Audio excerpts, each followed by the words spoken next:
Panginoon, gawin mong ligtas ang aking araw at ng aking pamilya. Panginoon, maraming salamat sa mga bagong blessings na hatid ng araw na ito.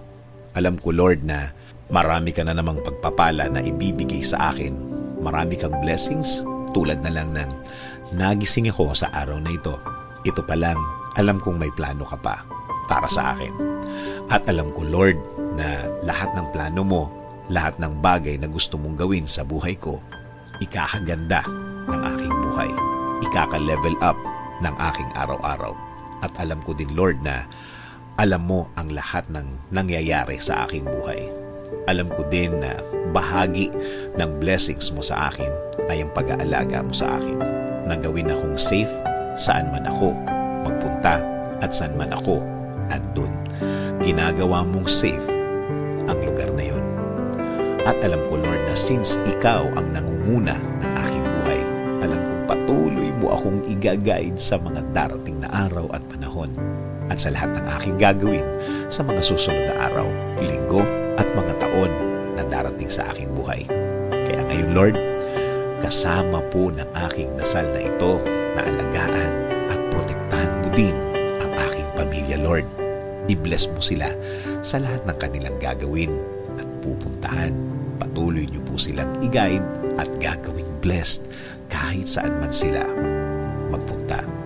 At alam ko din, Lord, na meron ka ding magandang plano para sa kanilang mga buhay.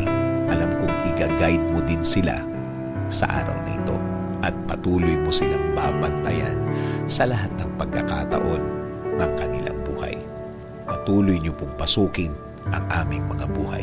Patuloy niyo kaming bigyan ng direksyon sa lahat ng pagkakataon.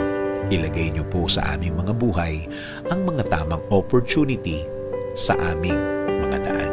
Bigyan niyo din po kami ng guidance sa lahat ng aming gagawin sa araw na ito at sa mga susunod, mga gagawin na nakaayon sa inyong plano, Lord, para maging pleasing po sa inyo ang aming buhay. Gawin niyo rin pong ligtas ang mga biyahe na gagawin namin sa araw na ito. Ilayo niyo po kami sa mga masasamang pangyayari na pwede naming ikapahamak. Ilayo niyo rin po kami sa mga taong gumagawa at nagpaplano palagi ng masama sa kanilang mga kapwa. Huwag niyo pong hayaan na matupad ang masamang nasa isip nila. Lord, kayo na din po ang bahala sa aming bayan. Ilayo niyo po ang aming bayan sa kahit na anong sakuna. Paunlarin niyo po ang bansang Pilipinas at lagi niyo pong gawing safe ang lahat ng Pilipino sa mundo. In Jesus' name I pray. Amen. Sabi nga sa Psalms 32:8, I will instruct you and teach you in the way you should go. I will counsel you with my loving eye on you.